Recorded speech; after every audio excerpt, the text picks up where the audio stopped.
entregar para o Senhor aí agora. Você que saiu da tua casa e veio aqui porque o Espírito Santo de Deus te trouxe. Agora, a partir de agora, vai ter um propósito no teu coração. Entregue aí para o Senhor tudo aquilo que tem afligido, tem trago tristeza, tem colocado barreira na tua vida. Porque o Espírito Santo de Deus já vai começar a trabalhar em vidas aqui, amém? Glória, glória, glória a Deus. Poderoso Deus, soberano e eterno Pai. Deus, aqui me faça o presente, meu Deus, da tua presença. Quero te apresentar, Senhor, a vida de cada um que está aqui nessa noite. Olha aí, Senhor, esse irmão, meu Deus, que está colocando diante de ti, Senhor, essa princesa. Olha aí, Senhor, esse irmão, meu Deus, que está abrindo o coração para o Senhor. Ah, Jesus, eu não conheço, mas o Senhor conhece. O Senhor é conhecedor de todas as coisas. Meu Deus, perdoa os pecados. Senhor, vai perdoando as fraquezas. Meu Deus, tenha misericórdia. Ah, Jesus, vem trabalhar na nossa vida. Oh, vem palavra surianda. Espírito Santo de Deus, começa a trabalhar agora aqui nos nossos corações. Ah, meu Pai, eu nada posso, mas o Senhor tudo pode. O Senhor é o Deus que faz o impossível. Oh, vem palavra surianda. Pai, não deixa que vidas venham sair aqui da mesma maneira que entraram. Meu Deus, que todo meu eu, Pai, venha desaparecer nesse momento e que somente o teu Espírito Santo fale através dos meus lábios. Meu Deus, venha me usar como canal de bênção aqui, Senhor, na tua casa, para a vida dos teus filhos, em nome de Jesus Cristo. Amém e amém. Levanta tuas mãos para o céu.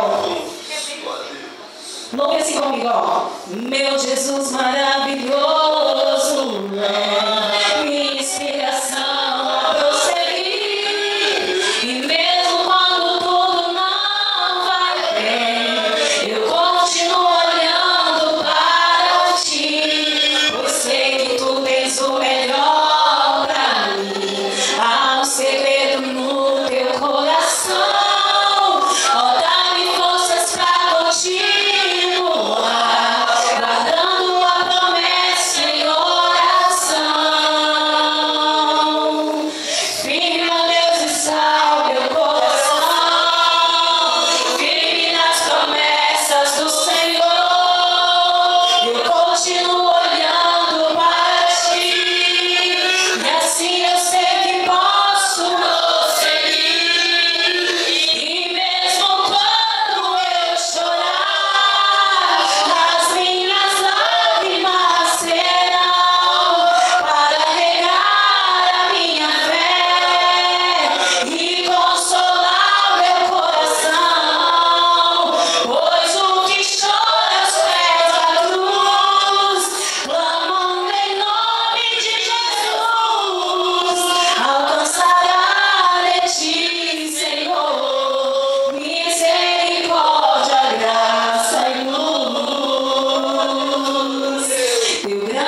O Senhor te escuta. Louve, mesmo que o vento assopre no seu rosto, causando sofrimento.